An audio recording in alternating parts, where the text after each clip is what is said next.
IIT ISM Dhanbad में सोमवार 2 मार्च को heritage network 2026 general assembly India and Europe का उद्घाटन किया गया। यह आयोजन dean international relations and alumni affairs कार्यालय तथा मैकेनिकल इंजीनियरिंग विभाग के संयुक्त तत्वाधान में I2H बिल्डिंग ग्राउंड फ्लोर में संपन्न हुआ। हेरिटेज नेटवर्क एक अंतर्राष्ट्रीय पहल है जिसका उद्देश्य भारत और यूरोप के प्रमुख शैक्षणिक संस्थानों के बीच शिक्षा, शोध और नवाचार के क्षेत्र में सहयोग को सुदृढ़ करना है।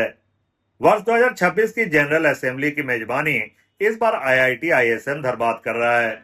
कार्यक्रम में भारत के अलावा Germany, France, Italy, Poland, Ireland, Spain और स्वीडन समेत कई यूरोपीय देशों के शिक्षाविद, शोधकर्ता और संस्थानों के प्रतिनिधि शामिल हो रहे हैं। In your opinion, what is the biggest advantage of academic collaboration between Indian and European universities? Like, how do you see such programs? It is a difficult question. What is the biggest advantage? Because I see many advantages. That is no single one, but just giving the keywords. First of all, the research collaboration. That the Heritage Network is the opportunity to start the bilateral ties in the research, to talk directly to the people from both continents, to find out the common research interest and next to put this into practice.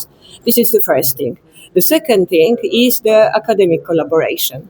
That means starting the common degree programs, double degrees, this is the second thing. Of course, it needs the effort because to design the program which is matching the requirements of the two sides is not easy. We need to fulfill the requirements of the both institutions. However, it is doable. We have the practice and this is the great opportunity. And the third thing is the academic mobility.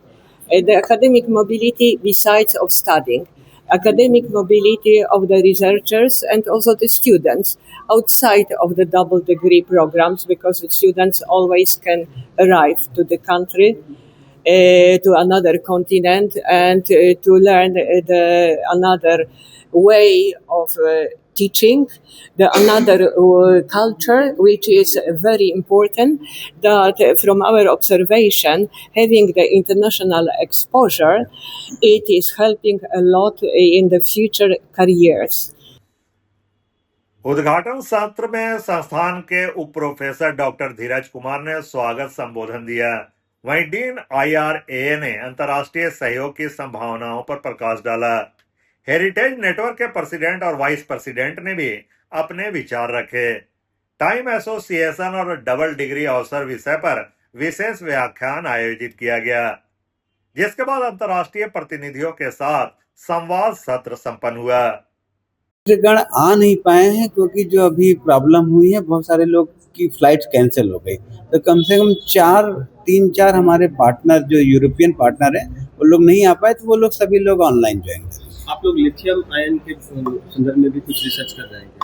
हम मिलके करते हैं। हाँ, lithium ion batteries पर, sodium ion batteries पर, बहुत सारी batteries, different types of batteries होती हैं, तो उस पर सिर्फ एक पे डिपेंडेंसी नहीं रख सकते आज के देश में, तो इस पे तो रिसर्च होती है मिलकर। उसकी जो उपलब्धता भारत के कश्मीर और अन्य क्षेत्रों में है, कैसे अधिक से अधिक उसका खनन हो सके। हाँ, तो ये खनन ही एक बड़ा मुद्दा है, क्योंकि हमारे देश में जैसे क्रिटिकल मिनरल्स झारखंड में है, बिहार में है, उत्तराखंड में है, जम्मू कश्मीर में है, लेकिन उसको कैसे निकाला जाए और जिसमें का निकालते वक्त एनवायरनमेंट पर मिनिमम इम्पैक्ट हो, क्योंकि ये सबसे बड़ा मुद्दा होता है। तो इस विषय पे भी हम लोग बात कर रहे हैं।